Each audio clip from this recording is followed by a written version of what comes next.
আসসালামু আলাইকুম রহমতুল্লাহ বারকাত। আলহামদুলিল্লাহ ওয়াসসালাতু ওয়াসসালামু আলা রসুলিল্লাহ। আজ আপনাদের সম্মুখে খুবই সুন্দর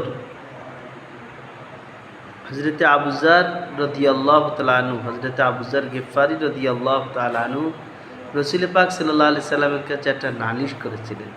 সেই নালিশের হাদিসটা আজ আপনাদের সম্মুখে পেশ করব, যেটা আমাদের দুনিয়াবী জিন্দগি থেকে খুবই উপকারিত হবে এবং সংসারের জীবনেও। আসুন শুনি।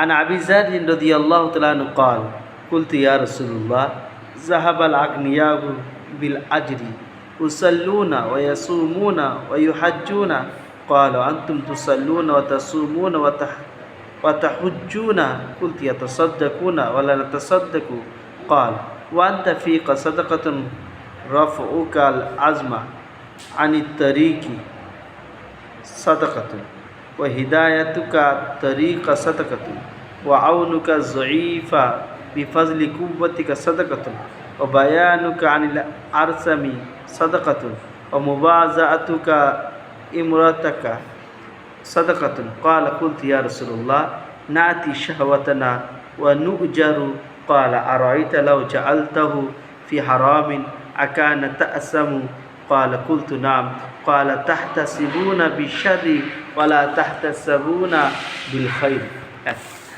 হযরতে আবু যার গিফারি রাদিয়াল্লাহু তাআলা আনহু, এটি মুসনাদ আহমদের 1454 নম্বর 53 নম্বর হাদিস। হযরতে আবু যার গিফারি রাদিয়াল্লাহু তাআলা আনহু বলছেন, একদিন রসুলের দরবারে নালিশ করলেন, আল্লাহ রসুল, আমাদের মালদার ভাইরা আমাদের থেকে নেকিতে আগে চলে গেল। তারা নামাজ পড়ে, রোজা করে, হজ করে।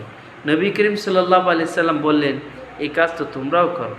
আমরা আরজ করলাম, আল্লাহ রসুল, তারা তো দান খয়রাত করে, আমরা তো দান খয়রাত করতে পারিনি। নবী করিম সাল্লাল্লাহু আলাইহি সাল্লাম বললেন, এ তো তোমরাও করতে পারো। বলে নবীজি বলে দিলেন, কি বললেন, যে কোনো রাস্তা থেকে কোনো হাড় বা কোনো জিনিস যেটা মানুষের ক্ষতি হতে পারে, সেটাকে কাঁটা হোক, পাথর হোক, যাই হোক, কলার খোলা হোক, যেটির দ্বারা মানুষ কষ্ট পেতে হলে সেটাকে সরিয়ে দিলা, এটাও সদকা। কোনো রাস্তা ভোলা মানুষকে রাস্তা বলে দেওয়া, এটাও সদকা। কোনো কমজোর ব্যক্তিকে নিজের সাধ্য থেকে নিজের তাকাত অনুসারে তাকে সাপোর্ট করা, সাহায্য করা, এটাও সদকা।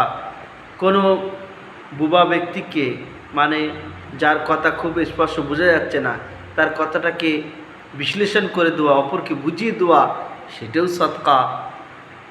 এমনকি নিজের স্ত্রীর সাথে মিলামেশা করাটাও হচ্ছে সদকা। দেখুন, হযরত আবু যার রাদিয়াল্লাহু তাআলা বলছেন, আল্লাহ রসুল, এটা আবার কিরম হলে যে আমরা নিজেদের খাইশ, নিজেদের ইচ্ছা পূরণ করি, ইচ্ছা পূরণ করার জন্য স্ত্রীর কাছে আসি, এটাও নেকি? নবী করিম সাল্লাল্লাহু আলাইহি সাল্লাম বললেন, হ্যাঁ, এটাও তোমাদের জন্য নেকি। আচ্ছা, তোমরা যদি এটি গুনাহ কাজে ব্যয় করতে, তাহলে কি গুনাহ হতো না? সাহাবা বললেন, জি অবশ্যই। নবীজি বললেন, তাহলে তোমরা গুনাহটা গুনবা, গুনাহটাকে তোমরা মনে করবা গুনাহ হবে, এটা অনুভব করবা, কিন্তু নেকির কাজ করলে সেটি নেকি হবে না, নেকির মধ্যে শুমার হবে না। তো হযরত আবু যার রাদিয়াল্লাহু তাআলা আনহু ভালোভাবে বুঝে গেলেন, এবং আমাদেরও বোঝা দরকার যে রাসূল পাক সাল্লাল্লাহু আলাইহি সাল্লাম বলেছেন যে রাস্তা থেকে যদি কোনো কষ্টদায়ক জিনিস আমরা যদি সরিয়ে দেই, বড় লোকেরা যে কোটি কোটি টাকা দান করছে, তাদের মতন ইনশাআল্লাহ নেকি পাবো। আমরা যদি নিজের সাধ্য মতন কোনো গরিব ভাইকে সহযোগিতা করি, তা আমরা নেকি পাবো। কোনো ব্যক্তির কথা বোঝা যাচ্ছে না, কিন্তু তার কথাটাকে আমরা যদি কাউকে ট্রান্সলেট করে দিই, বুঝিয়ে দেই, তাহলে তার জন্যই আমরা নেকি পাবো। আল্লাহ তাআলা নেকি পাওয়ার জন্য কত সহজ করে দিয়েছে, কিন্তু আমরা সেই বিষয়গুলো গুরুত্ব দিই।